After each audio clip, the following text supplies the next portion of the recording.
Ngiphinde ngibingelele bazalwane egameni elihle lenkosi yethu Jesu uKristu inkosi yethu ezobuya masinyane kuzolanda ibandla elingcwele gelekeqe. Kuyaklinwa bazalwane, kuyahlanjululwa, kuyangcweliswa, kuyakhucululwa, kuyashanelwa empilweni zethu konke okungalungile. Ngiyakhuleka ukuthi inkosi isilekelele sonke esizwa lo myalezo. Ilona lowo abheka impilo yakhe. Inkosi senzele umusa abazalwane ukuthi sivuleke amehlo. Njengoba isiklina nje isinakisa isiqaphelisa izinto ebesingayinakile.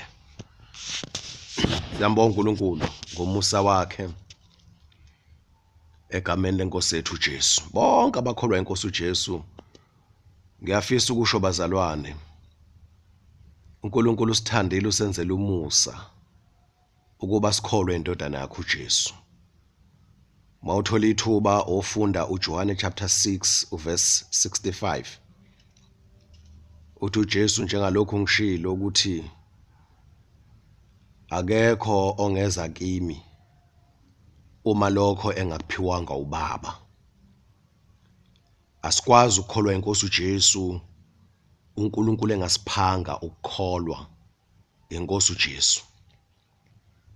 Kumusa ufika lapho uyibuza khona ukuthi inkosi ngenzeni ukuze ngihawukele kangaka. Ngiyazi ukuthi angenzanga lutho futhi ngiyaqonda ukuthi ungenzela umusa. Umbuzo lo sungadinga impendulo ukuthi inkosi ngenzeni ngoba usuke wazi ukuthi awenze lutho. So ke umukadlinza ngaleli verse uthi uBaba usiphile, siphiwe isipho lesi ukuthi sikholwe inkosi uJesu. Into kufanele siyibambisise kakhulu. Kule audio bazalwane ngiyafisa ukuthi ke sibuke olunye uhlangothi lwesizathu sokuthi uNkulunkulu awubhubhise umhlaba. Ukuthi umhlaba wonakele yipi lengxenye futhi esingayibuka ndawonye ukuthi wonakele umhlaba kuyo. Okwenza ukuthi uNkulunkulu awubhubhise. Athi uNkulunkulu angisadingi izinto ezikhona emhlabeni, mina uNkulunkulu angidingi. Sizofunda izwi lapha abazalwane bese ngisho ukuthi ke lolu hlangothi iluphi. Isambulo chapter 11 ake siqala ukufunda kuverse 15 kodwa ngifuna sigxile kuverse 18. Ingilosi yesikhombisa yayisibetha kwase kuba khona amazwi amakhulu ezulwini athi, umbuso wezwe usungo wenkosi yethu nokaKristu wayo iyakubusa kuze kube phakade naphakade. Namalunga angama24 ahlezi phambi kwaNkulunkulu ezihlalweni zawo zobukhosi akhothama ngobuso bawo akhuleka kuNkulunkulu ethi, siyakubonga Nkosi Nkulunkulu mnini mandla onke okhona nowawukhona ngokuba uthabathe amandla akho amakhulu wabusa. Nezizwe zazinolaka kepha kwafika ulaka lwakho nesikhathi sokwahlulelwa kwabafileyo nokunika umvuzo izinceku zakho abaprofeti nabangcwele nabesabayo igama lakho, abancane nabakhulu, nokubhubhisa ababhubhisa umhlaba. Right bazalwane, sibona lana sikhulumile kwenye iaudio ngesambulo chapter 4 from verse 1 la sibuka khona isithombe istructure ukuthi ezulwini kwakhiwe kanjani, izinto zihlelwe kanjani, zihleleke kanjani. Sabuka isihlalo sobukhosi sikaNkulunkulu. So ke la umbhali usivezela futhi manje kuleso sihlalo esisibukile kuleyo audio usivezela amalungu lawa u24 ahlele ehlalweni zobukhosi usibonisa lana ekhuleka lamalunga ekhuleka kuNkulunkulu ebona isenzo sikaNkulunkulu sokuthi uNkulunkulu usesukumile manje njoba kubonakala ngazathi uNkulunkulu uthule abantwana bakhe behlupheka emhlabeni behlushwa kubona ngazathi uNkulunkulu ukhohliwe uthule cha kunjalo bazalwane uNkulunkulu uyabekezela ngoba ufuna kushunyelwa ivangeli leqiniso mhlamba abanye bathola ivangeli ngesilone leqiniso uNkulunkulu ufuna ukulungisa leyo error leyo ufuna ukucorrecta leyo mistake abantu bathola ivangeli leqiniso so uNkulunkulu uyabekezelela ningi izathu uNkulunkulu abekezela ngazo so ke manje sithola lana idalo ezulwini zikhothama ikhuleka uNkulunkulu nanka amazwi eziwashoyo nezizwe zazinolaka ezulwini kuyaziwa ukuthi izizwe zomhlaba zinolaka zihlupha abazalwane zihlupha inceku kaNkulunkulu ngenxa ukuthi bakholwa inkosi uJesu abazalwane abasezulwini bathi ke kepha kwafika ulaka lwakho kuthe mase kufika ulaka kaNkulunkulu lwaphela lolu lwezizwe lwaphelelwa isikhathi salo nesikhathi sokwahlulelwa kwabafileyo so uNkulunkulu nje bese esukumile manje sethatha amandla akhe amakhulu okubusa nomhlaba usuzoba ngowakhe nokaKristu abuse kuze kube phakade siyeza leso sikhathi ukuthi uNkulunkulu a-acte athathe over a-react uNkulunkulu kulokhu uSathana kade lokho ekwenza emhlabeni bese uNkulunkulu kuba yi-10 yakhe so ke uzonqotsha uSathane kuphele ngaye nobubi bonke obukhona emhlabeni so ke sebethi mabekhuluma lapha ezulwini inceko zikaNkulunkulu isikhathi manje lesi sothi uNkulunkulu athathe over aveze ulaka lwakhe emhlabeni ngichazele lokho kwamanye ama-audio isikhathi futhi sokwahlulelwa komhlaba nabafileyo isikhathi futhi sokunika umvuzo ama-rewards ezingcekweni zikaNkulunkulu abaprofeti nabapostoli isikhathi futhi sokureward sokunikeza umvuzo kwabangcwele bonke nalabo abalesaba igama likaNkulunkulu wethu abancane nabakhulu isikhathi lesi sokuvuzwa manje njengoba bonala zathi kuthulekile njengamanje cha uNkulunkulu athule siyeza isikhathi sakhe abazalwane asikholwe sime siqinisele then okunye futhi abakusho ukuthi uNkulunkulu manje usesukumile ukwenza ukubhubhisa to destroy ababhubhisa umhlaba so njengamanje bonala zathi ububi buyaprevaila ububi buyaphumelela ububi bona obunqobayo obugcinayo so kanti akunjalo bazalwane uNkulunkulu wethu ubonakala ngazathi okwakhe kuyahluleka cha akunjalo bazalwane siyeza isikhathi sikaNkulunkulu so njengamanje abantu babhizi yonke into abayenzayo phansi komthunzi welanga iyawubhubhisa umhlaba iyawudestroy umhlaba bayawuruna umhlaba bayawucorrupt umhlaba ngolwazi lwabo ngemisebenzi yabo ngezakhiwo zabo ngezinto zabo yabona yonke into eyenziwa umuntu phansi komthunzi welanga eyenza engenaNkulunkulu engesaba uNkulunkulu kungeseyontando kaNkulunkulu lezo zinto zonke ziyawulimaza umhlaba so kuzofika uNkulunkulu ke ababhubhise labo bantu andukuba nomhlaba lona ubhubhise ilana ke indaba yami ke bazalwane kungani uNkulunkulu kufika isikhathi lapho ebhubhisa khona umhlaba nabantu ababhubhise ingoba umhlaba bawucorruptile bazalwane siphila emhlabeni siphila esikhathini la izinto ezidalwe uNkulunkulu ezigenuine zishintshwe khona zishintshiwe izinto eziyiqiniso ezindalo edalwe uNkulunkulu abantu bayishintsha then bayishintshela ukuthi baveze ezabo ezikuhlanipha kwabo lo mqondo bawunikeza ubani bawunikezwa amadimoni umadimoni awuthatha bana uthatha kuSathane uLucifer so inhloso yini kukuba kukhonzwe kuhlonishwe kukhothanyelwe yena uSathane afane noNkulunkulu kubantu So ke abantu bangamazi uNkulunkulu ophilayo nenkosi yethu uJesu Kristu wasifela esibhambanweni wavuswa uNkulunkulu kwabafileyo, then bangamazi abantu umoya ongcwele kodwa baza amadimoni ukuthi lokhu kuhlanipha bawathole emademonini. So ke that is why uNkulunkulu kezobhubhisa umhlaba, abhubhise nalabo bantu abamukele lo mqondo kaSathane nalo mqondo wamademoni. Kangangokuthi mase kufika isikhathi ukuthi uNkulunkulu uyawujezisa umhlaba, abantu bazoba lukhuni kakhulu bangaphenduki, baqhubeke bakhonze bakhothamela amademoni, banikeze udumo uSathane through amademoni, baqhubeke bakhonze izinto bona abazenzele bona zona ezizithixo, idols, ezizithombe.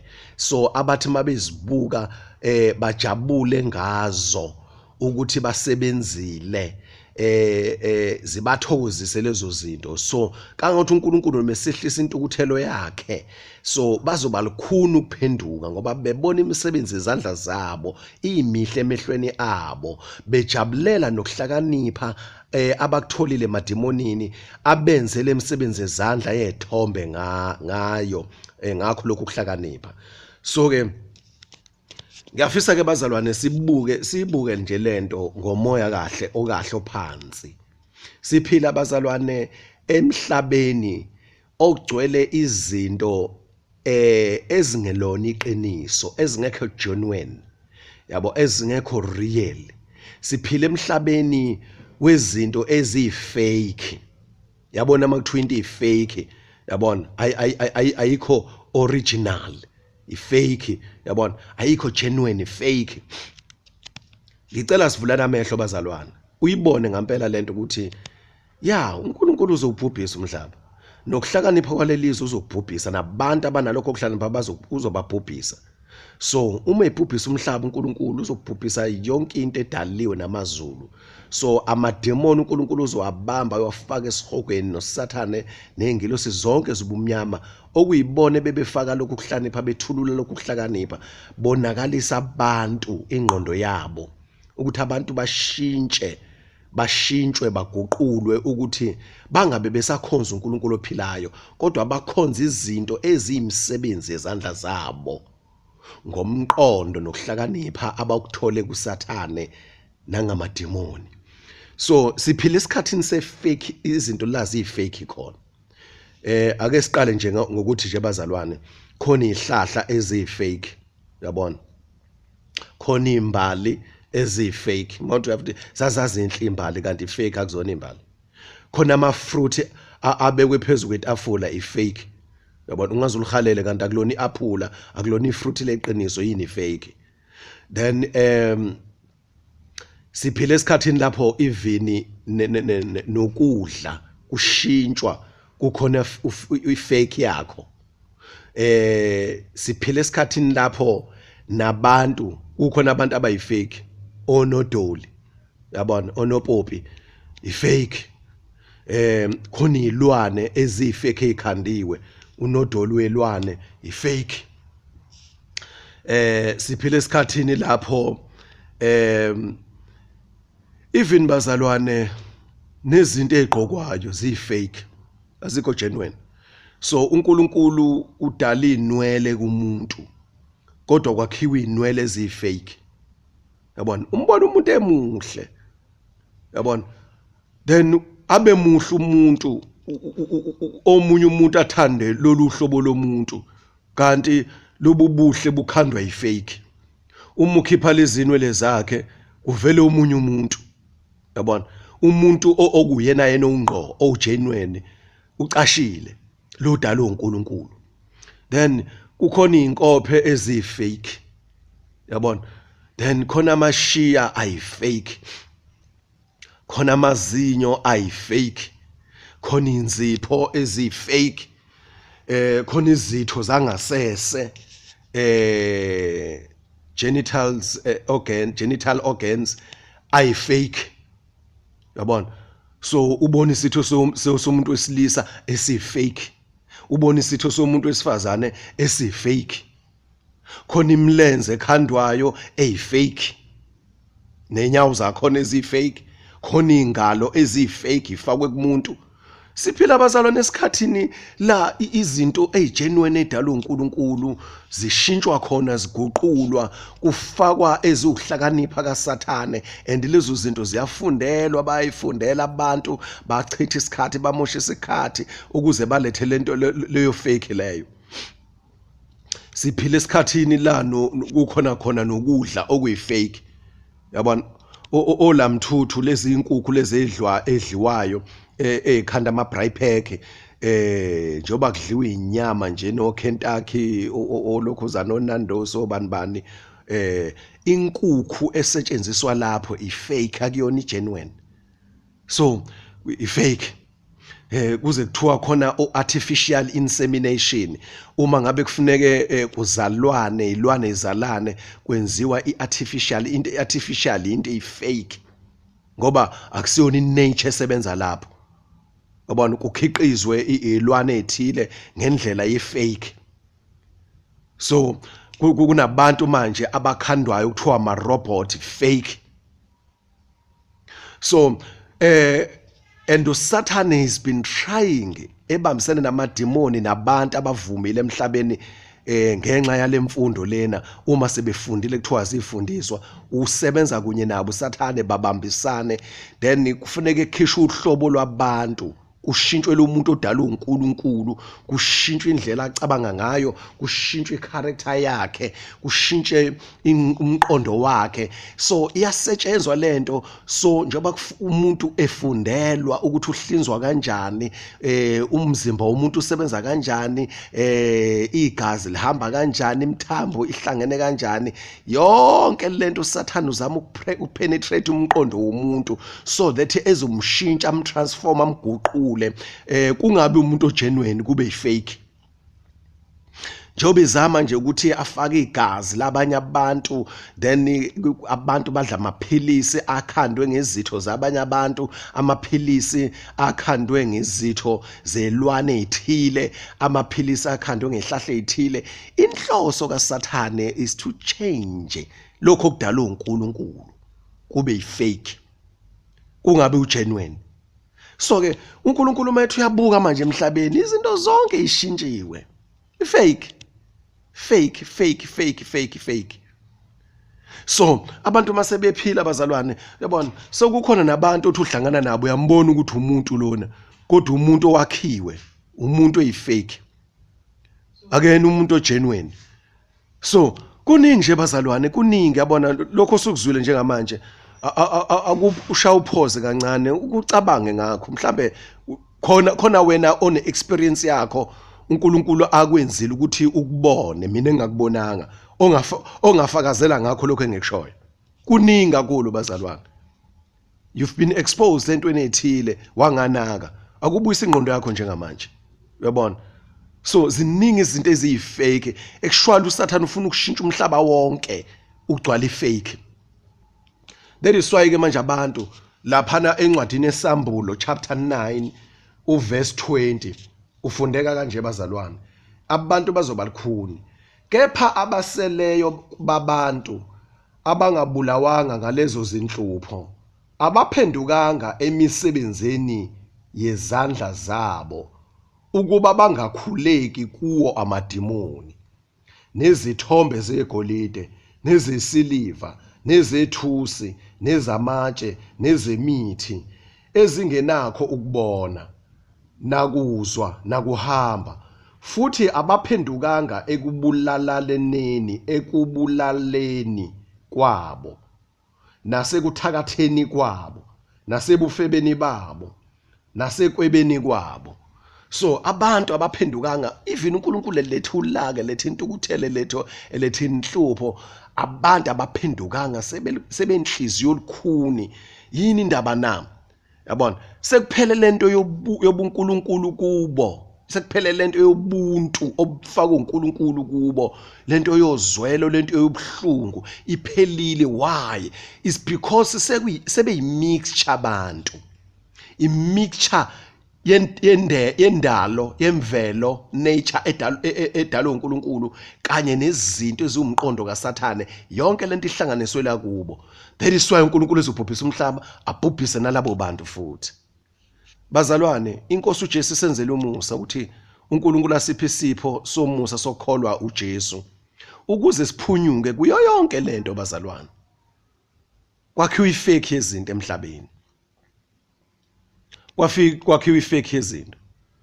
So izitshalo namhlanje zishintshiwe lezi edalwe uNkulunkulu kwenziwa ama fake. Yabona? Silidla ifruit impela yalizwa ukuthi limnandi kodwa akusiyona ioriginal edalwe uNkulunkulu. That is why abantu begula ngaka beguliswa ukudla okukhandwa abantu ngomqondo kaSathane.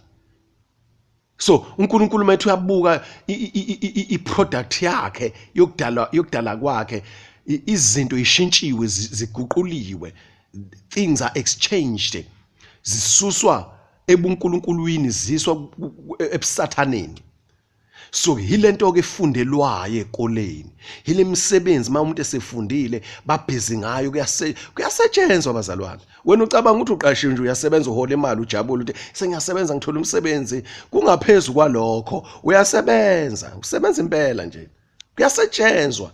Yabona, uyayazi uSathane into ayicashisile ayifihlile ayisebenzayo. Uyayazi itarget afuna ukuyireach. Yabona, uyayazi igoal yakhe ukuthi yini afuna ukuyiachieve. Uyayazi i-end result, i-end product. Yabona, ukuthi ufuna ukukhiqiza ini egcineni, unaso isithombe sokuthi nansi into afuna ukuyikhipha ewumphumela ukugcina ngci kuyo yonke iprocess asuke yenza. So ke ingakho uNkulunkulu esikhulula ke bazantu siphume kulokhu kuhlanipha lezi zinto ezifundwayo ezikoleni, lemisebenzi esetshenzwayo. That's a reason bazalwane. And egcineni uNkulunkulu uzoyiphuphisa yonke lento. Elinye ivesi noma enye incwadi, esinye scripture esifakazela lokhu esikushoyo bazalwane, ukuthi kushintshwa izinto ukuthi zingabi origin, yabona, kodwa kube ifake. Sizofunda Roma chapter 1, kungabi origin kodwa kube ifake. Romans chapter 1, uma ufunda laphana ku verse 23. Siyasizana nje bazalwane ngokusizwa umoya engcwele, ngokusizwa inkosi. Ngixolele kancane ngisebenzisa iBhayibheli la manje ngisazama ukuvula. Right? Ake siqale uverse 22. Bezisho ukuthi bahlakaniphile baba iziwula, obani bona abantu. Bezisho ukuthi bahlakaniphile ngoba sebefundile. Yabona, kanti bayiziwula. Yabona? Bakhanda imonto, yizo lezi imonto eziqeda abantu zababulala ngendlela emangasayo. Yabona? Fake transport. Fake transport. Kahle hle uNkulunkulu ngenxa ukuthi abantu babezophila ingunaphakade. uNkulunkulu itransport ayakhile kunenhlobo kunohlobo lwezilwane uNkulunkulu ayidalayo ezi-transport to transport abantu from one place to another. Ezinye zazo imbongolo, ezinye zazo amakamela, yabona, ezinye zazo amahashi. So uNkulunkulu wadala lezilwane ukuthi transport abantu. So ke uSathane wakhe fake imoto lezi manje ezifundelwayo.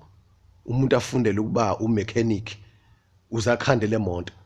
But ilanguage siyazi bazalwane ukuthi mhlawumbe iningi lethu alinaki. Siyazi ilanguage. Uyabona umuntu eqhamuka ngemoto ethi ubani uyagibela ugibela isilwane. Asikes leli gama lesilwane lithathelwa ekutheni vele uNkulunkulu original wayidala izilwane ezi-transport ezoyigibela. And mawuthi uyabuka ezulwini i-transport yakhona yilwane. Ufunda iSambulo chapter 6, ufunda iSambulo chapter 19, then kuyavela lapho ukuthi uJesu ugibela ihashe elimhlophe, nabazobe bemlandela impi yasezulwini bazobe begqoka ingubo zelinene elimhlophe licolisekile, then begibela amahashe amhlophe qwa. So iSambulo chapter 6 kunamahashe ahlukene lapho yilwane, yabona. So i-transport kaNkulunkulu zilwane, animals, yabona, esikubiza kuthiwa abanye bakubiza ukuthi animal traction. So then usathane adadishe, yabona imoto zakhiwe ngezilwane. That's why eningi zibizwa ngamagama ezilwane. Ijagwa nje isilwane, uhlobo lwemonto isilwane, uhlobo olukhuza nalwe lwengwe olugijimayo lokuthiwa ijagwa. So isilwane leso, yabona, bese kuthiwa ubani uyagibela, hayi bana hayi isilwane uhamba ngaso. Yes, baqinisile isilwane kodwa siyifake, yabona. Awubuka isitimela sifana neshongololo. Ishongololo lithi ishongololo ishongololo elide, ngixolela lamase ngikhohliwe angisakhumbula ukuthi ishongololo ini ngesingisi noma icaterpillar noma yini. Then ishongololo elide ishongololo, ngenzela abantu nje laba ngasikhuluma isiZulu mhlambe kuzokwenzeka bacabanga ukuthi kukhulunywa ngani ngeshongololo, yabona. So sengikhohliwe igama lesingisi. So lide ishongololo, buka isitimela ukuthi sinjani. So khona ilwane, khona imoto ezithi umuntu uyibuka le moto le, uyibuke le moto, oh le moto le ilolu hlobo lwesilwane, yabona. So ubuke lekhuzana khona le moto le yakwa VW kuthiwa iselesele. Awuyibuka indlela ishape yayo yona lezilwane lezi moto kuthiwa amaselesele, yabona. Now bayazazi abantu ngesingisi. So kuningi nje bazalwane, kuningi nawe ungayicabangela nawe, yabona. So i-fake transport. Awubuka ibhanoyi, yalibona ibhanoyi. So iBhayibheli malikhuluma ukuthi lokhuzana lapha neSamuel chapter 12, uIsrayeli uJuda wabalekiswa lowesifazane wayiswe entabeni ngamaphiko amakhulu okhosi, yabona, ngamaphiko amakhulu okhosi. So uma kukhulunywa ngokutransportwa kwabantu, ukutransport umuntu ukumthutha umsusa kwindawo umhambisa kwenye indawo. So uNkulunkulu ngokwenature uveza izilwane ayidalile okuyizona ayisebenzisayo to transport abantu, ukuthutha abantu. But buka ibhanoyi, muyibuke nje ibhanoyi ukhosi namaphiko, yabona, ungathi liyandisa, yabona. Ngokuhlakanipha lezi lama transport akhandiwe ayafundelwa bazalwane, yabona, kuyafundelwa. Lapha ingane esikoleni istream kuthiwa khetha izifundo ezithile ngalokho khona ufuna ukuba yikho, so that izofundiswa, ifundiswe ukuthi ke le fake yakhiwa kanjani. Mayisifundile isiyaqashwa, isiyahola, iyasebenza, then isikhathi isebenza isiyakha manje yakhala ama fake lawa, yabona. Fake wemoto usungayicabanga nawe ezinye izinto ezingama fake kahle hle bazalwane, dadisha ngezithuba nje uyibuke lento fake. Siphila isikhathini emhlabeni wama fake. So ke that's a reason uNkulunkulu ezobhubhisa umhlaba. So ke uverse 23 Romans chapter 1, nenkazimulo kaNkulunkulu ongabhubhiyo, uNkulunkulu ongabhubhiyo, uNkulunkulu omiye kuze kube phakade, bayiguqula ifane nomfanekiso womuntu obhubhayo, owezinyoni nowezilwane ezinezinyawo ezine nezinwabuzelayo. Hey bazalwane, kuningi abantu abakhandile. So bashintsha umfanekiso kaNkulunkulu ongabhubhiyo, uNkulunkulu ophilayo. So ke bakhe ithombe zelwane zabantu, izinto ezibhubhayo bazalwane. That's why uNkulunkulu ezobhubhisa lomhlaba. Ngenkathi ke bekufundisa lapha esikoleni, beqeqesha lapha euniversity, lolo qeqesho lokhu kufunda kushintshwa ingqondo yakho, uyonakaliswa, uyacorruptwa.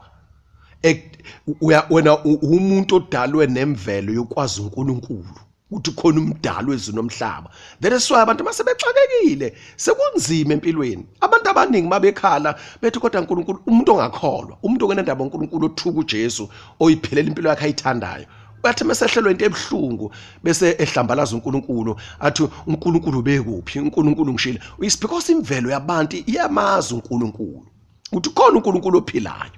Manje uSathane ubathakathila abantu engqondweni yabo ngalolu lwazi. So ngenkathi abantu befundiswa lezi zinto, bazi lezi zinto beyisebenza, bephila ngazo, beholelwa, bephila kahle, bethi baphila kahle bona ngisho kwabo. So bathakathiwe abantu, but kufika lapho lento yokuthakathwa iphela khona kuvuka lento kumuntu ukuthi wadala uNkulunkulu. That is why umuzi usekhala ngoNkulunkulu. Uyabona mase kuphelile ukuhlakanipha kwabantu, uyaqala umuntu abheke phezulu. Sekuphela ukuhlakanipha, yabona, uyayazi into engikhuluma ngayo. Sekuphela imizamo, yabona, sekuphela amathemba, aqala umuntu akhumbule uNkulunkulu ophilayo because imvelo yomuntu injalo. So ke kuzodlula amazulu kudlula umhlaba. That's a reason uNkulunkulu ezodlulisa amazulu adlulisa umhlaba ashise yonke into ngomlilo aqala inyakazi sayibhidlize uzoyibhidliza uNkulunkulu yonke lemisebenzi ebisetshenzwayo, onke lamabhilidi, yonke imigwaqo, onke lama fake things akhona. uNkulunkulu uzowabhubhisa bazalwane, uzowabhubhisa onke lama fake. Abese uNkulunkulu renovate umhlaba, arestorishe umhlaba, awubuyisele kwi-state esimeni uNkulunkulu ngokwecebo lakhe lasemaphakadeni ingakafiki yonke le corruption ekhona. AmaGalathiya chapter 3 verse 1. Oh nina amaGalathiya angaqondiyo, ngubani oniloyileyo nina enalotshelwa phambi kwamehlo enu umfanekiso kaKristu? La umpostoli Paul ukhala ngamaGalathiya uthi ubani oniloyile?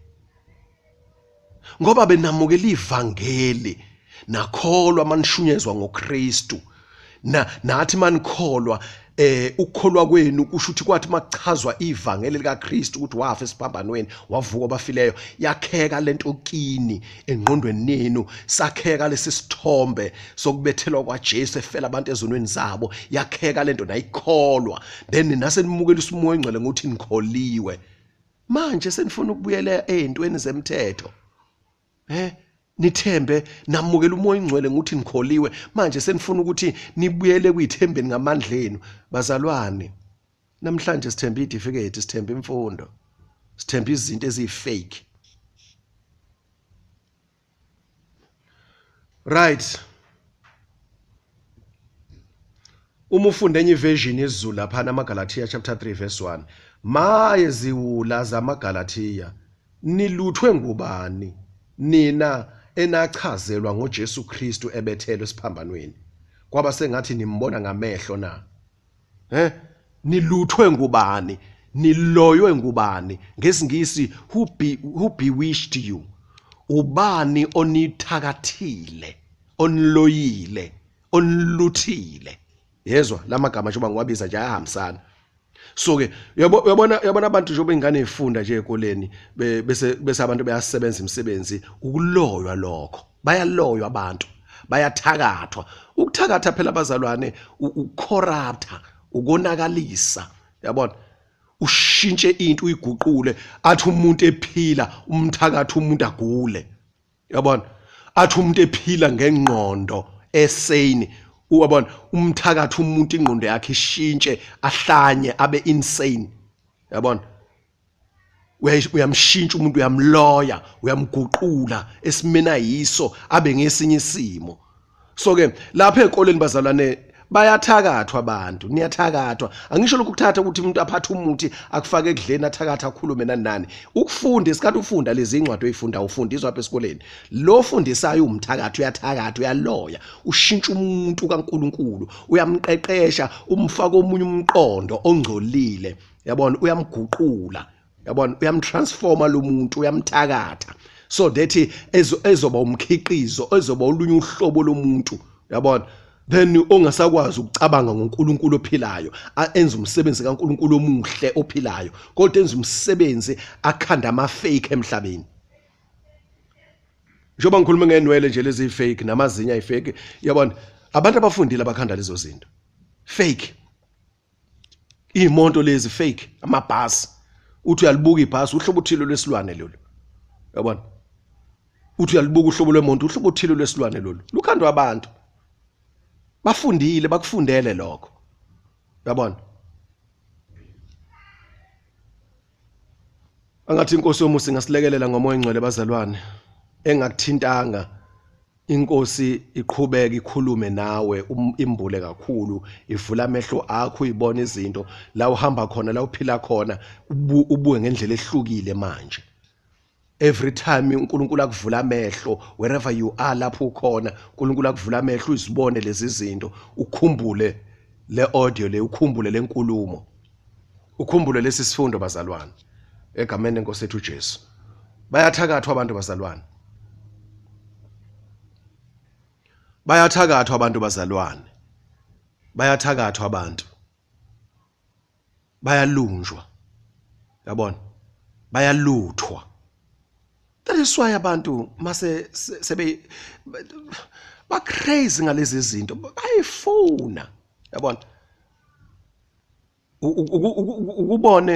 ukubona ingane kuthiwa iyakhuzwa ekhaya isiqomile ithanda umfana mabethe abadala bayabuka babothi khona inkinga ekhona lana ayisezwa lutho ingane ngaloso sikhathi bese bethi hayi uloyiwe lona yabona uloyiwe uthakathiwe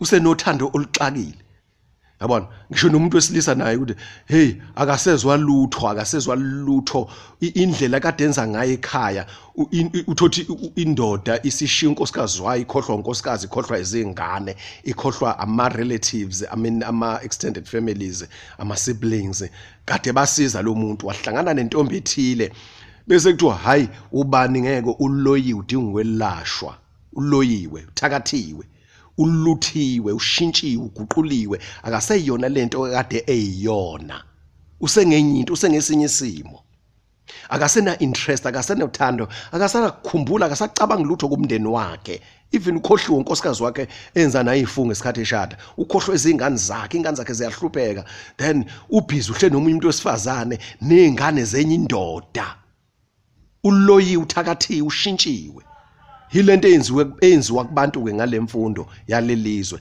bayashintshwa abantu bayathakathwa bayaloywa ukuze bakhohlwe uNkulunkulu obadalile bakhohlwe inkosi uJesu yabafela esiphambanweni bakhohlwe ikhaya labo lasezulwini bayalishiya ikhaya balizonda ikhaya labo lasezulwini labevela khona kuNkulunkulu wethu osidalile sebethanda leli ikhaya leli fake lika Sathane alikhandile so engqondweni zabo njengendoda nje ukuthi ishiya umuzi wayo iphungukile isihlele nomunye umuntu wesifazane iloyiwe ithakathiwe abantu abadala bese bethi hayi siyabona uthakathiwe kufanele senze indlela simthole uzalashwe.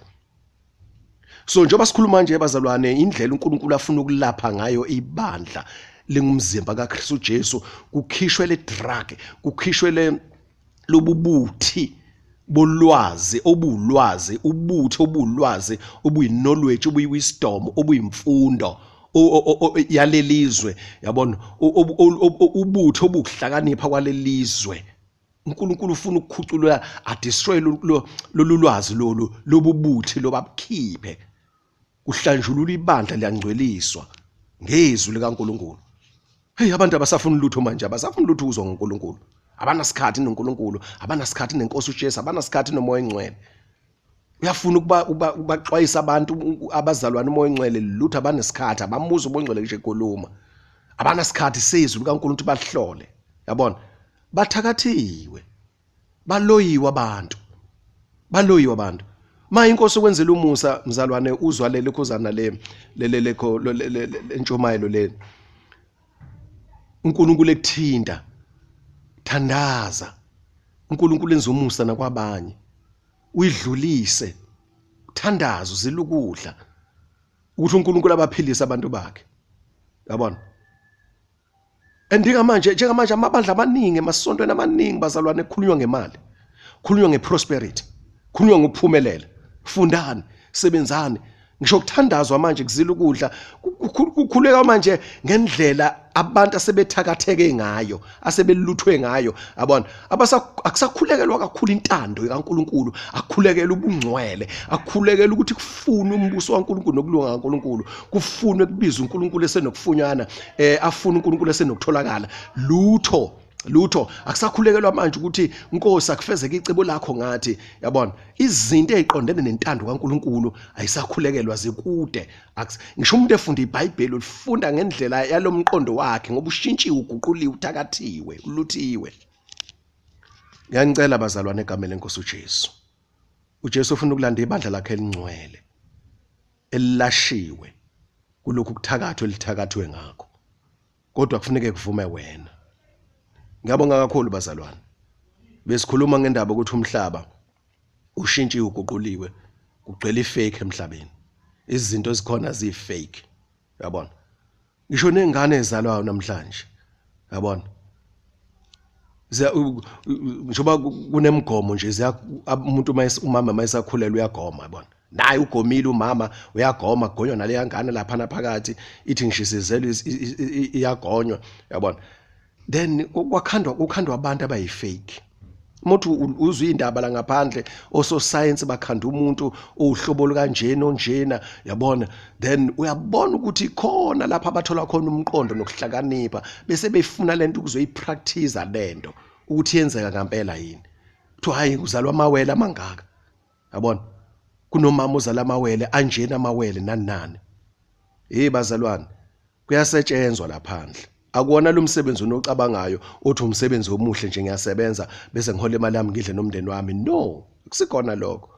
Kuyasetshenzwa embusweni obumnyama. Khona into ekhandwayo. Ngiyacela ukuthi sivumele umoya ongcwele asivule amehlo bazalwane.